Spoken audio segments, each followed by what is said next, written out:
I made a mistake last week. I did something wrong. Okay. The first wrong I did. All right, and this was a big wrong. Bleacher Report also did this as well. I left Hakeem Olajuwon out of my top 10. Mm. So Mm. here's the deal. Here's the deal. I made a mistake with my list. I was too, how could I say it, enamored with Wilt Chamberlain's numbers, his dominance, and didn't take into account some of the things that I said in terms of my criteria, level of difficulty. In his era, the big men, specifically the center position, had such a significant advantage that if you were 7 feet tall, somewhat athletic, you were going to score a good amount of points. Now, obviously, Wilt Chamberlain, compared to the rest, he was an anomaly. He was an alien.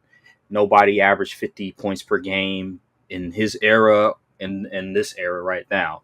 So I understand that, but I have to acknowledge the fact that I was wrong and I made a mistake. And if I had a do over, I would actually have Akeem in my top 10, not Wilt Chamberlain, just for the simple fact that the level of difficulty, considering Hakeem played in an era, in a decade, the 90s, which was the best decade for the center position, had David Robinson, had Patrick Ewing, it had Hakeem, Shaq, and Alonzo Mourning as well. And then you add in Dikembe Mutombo. You had all these good centers. You had all these great centers that I failed. And also there was also Rick Smith.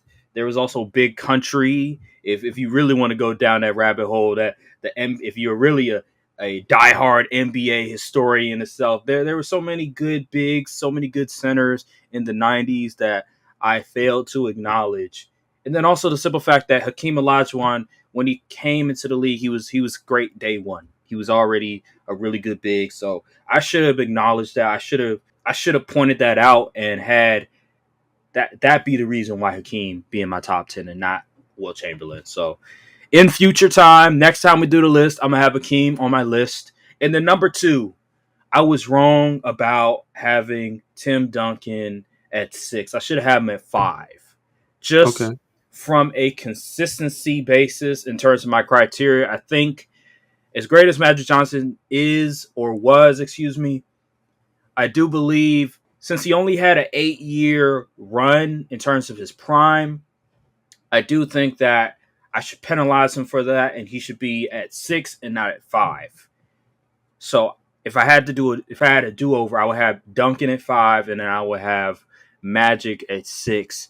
I do think that overall, even though Magic's prime was cut short because of obviously HIV and stuff, I do think he was so dominant in that run, and his value cements him in that 6 spot over Shaq, in my opinion.